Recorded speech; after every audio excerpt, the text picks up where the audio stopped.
When was the last time that you grabbed a piece of material, either a fabric, a piece of wood, a fiber, or some clay, and took some time to focus on the material?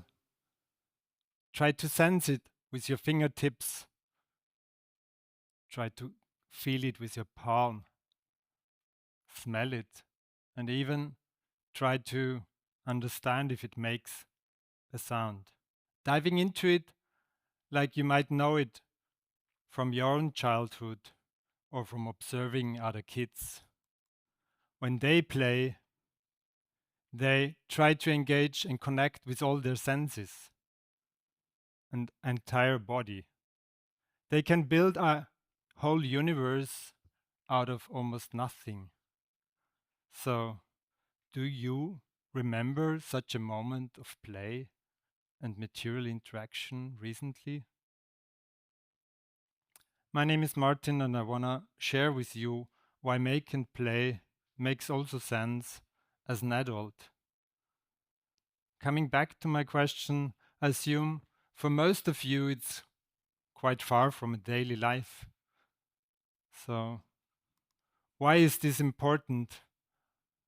Well, such interactions with material and playing, they offer us multisensory experiences which sharpen our perception.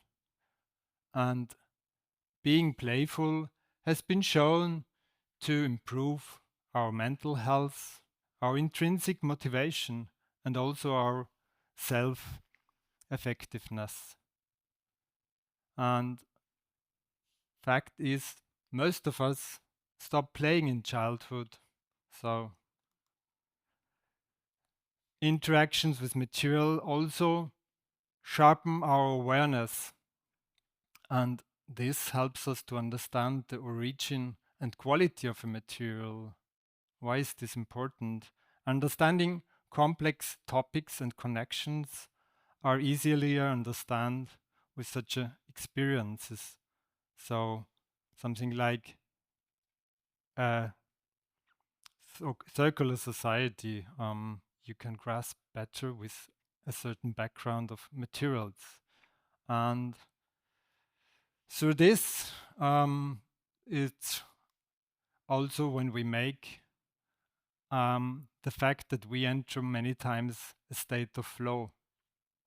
This state of flow offers our brain to briefly unfocus, and by this mental downtime and brain resting, we can improve our creativity and also interrupt unwanted habits and get to find new solutions to problems. So that's why making is thinking became our tagline, and Tobias and Martin's passion and our passion for making was the reason why we started researching about this topic, making as a method, together with a whole cross-functional team out of instrument makers, artists, architects, to scientists, and also to innovators from companies. What we do is we use in our lab, that's called Alternative Lab for Future Skills, a lot of things based on the material and interactions with the hand tools. So this is what we do in such short exercises out of few minutes, 5 to 10 minutes of creative and intuitive making. When we humans engage in such a free making, creative making process, which is result open and not about a perfect object, this is a phase where there is no right and wrong, so we can get to new directions. Such created artifacts, as shown here, work as a storage tank, and we can remember our thoughts, ideas, and beliefs and feelings that are expressed by this. How do we use it? This way of making as a method. We developed different games like these making cubes shown here.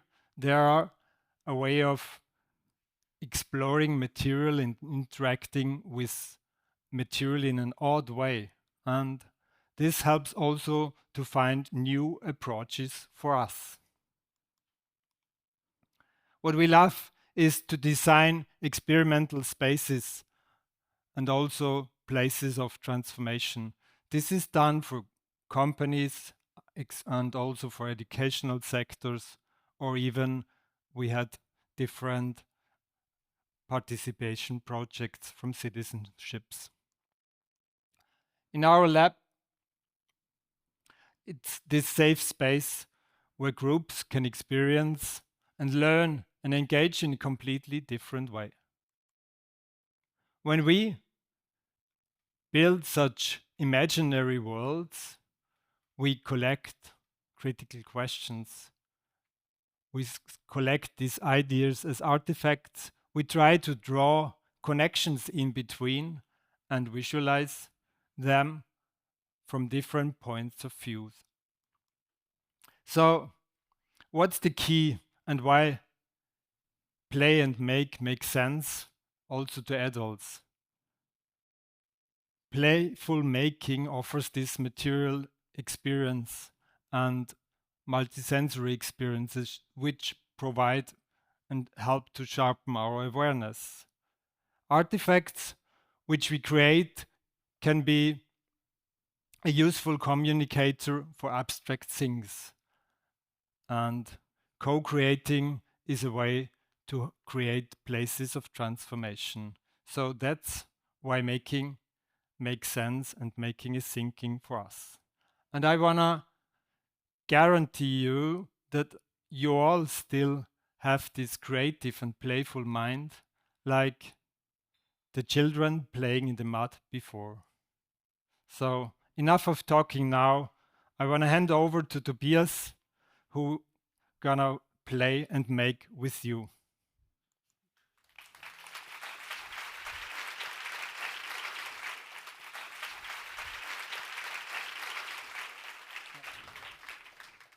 Hi, we have prepared something for you.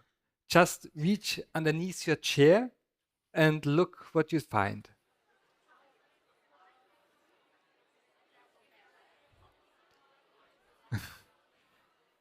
Under each chair should be a card with a wire wrapped around.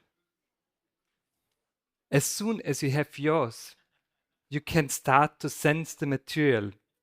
Just touch it, feel it, maybe smell the metal, rub it and feel it heating up, and smell again. Slowly start to bend the metal. Feel the resistance. Feel how it behaves. You can put the card aside. You will need it later. Focus on the wire instead. Now, I have a challenge for you. How does your play look and feel? Your task is to mold an answer using this wire. Bend it, shape it to match your play, your attitude towards playing, your feeling when playing. You have 2 minutes. The challenge starts now. Don't make a big plan beforehand. Just start to make. Explore. Just let it flow.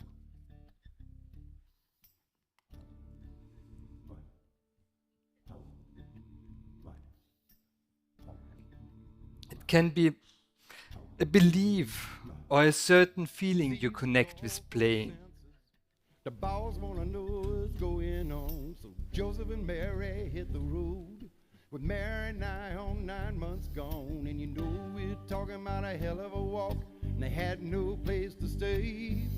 They tried the inns and the hotels, the message was plain as day, you get no refuge, no respite, and no sanctuary here.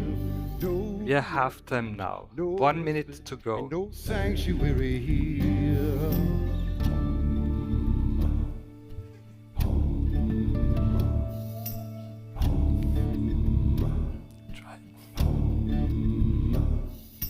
One had his Juanita and a baby boy. They When did you last play a game? on the other side. How did it feel like? On this side is a living And was it hell. different to when you were playing as a child? But when you get to the border, the INS, they got the welcome wagon out. You get no refuge, no respite, and no sanctuary here. No refuge, no respite, and no sanctuary here. 10 seconds to go. The 2 minutes are almost over.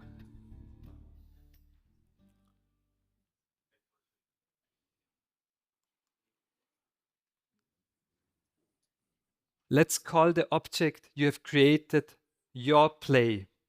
Your play is your treasure. It's your play as it embodies your attitude towards play. Attach it to your body or your clothing so that the others can see it. You might use the safety pin wrapped into the wire or just a loose end to attach it. Wear it with pride, like a piece of jewelry.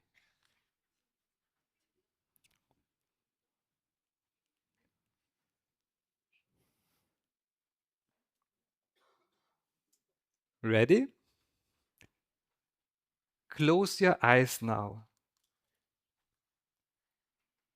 Close your eyes and imagine your play, the object you have created, to be the main character in a superhero epic. Imagine it in action, standing up for the good. Imagine it how your object looks like, alive, moving, living, breathing. Now I have a special question for you.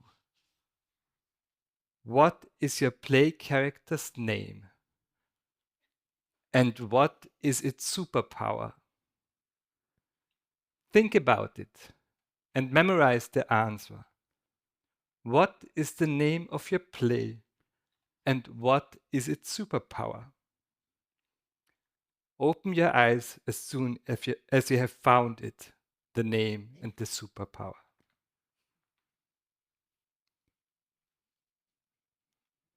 Is everyone back? Read the sentence here on the screen and fill in the gaps with the name and superpower you have found. Now I'm asking all of you to stand up, please.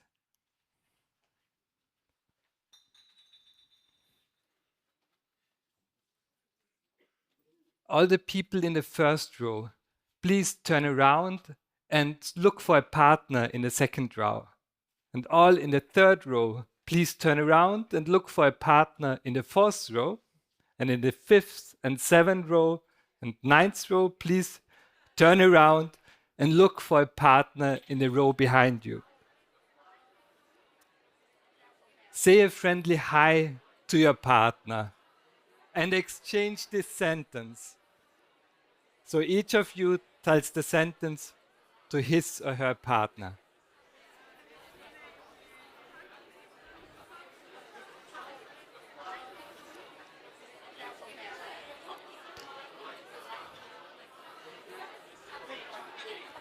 Thanks a lot to all of you. And I'm happy if you continue the conversations in a break. In the card we distributed together with the wire, you will find challenges to continue this conversation with all the other great people here in this conference and share your thoughts or your ideas of your play and the superpower. And I have one last extra bonus challenge for you to do right now before you start into your break. Please grab your phones and take a picture of your play.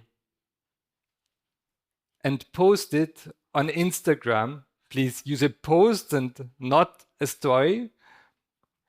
And add this sentence with the hashtag TEDxLinz to it. And if you do it right, then your post and your play will appear right here on screen during break, and everybody can see your play. Thank you so much for being part in this intervention, and keep your treasure, your play, alive. Thank you. Thank you.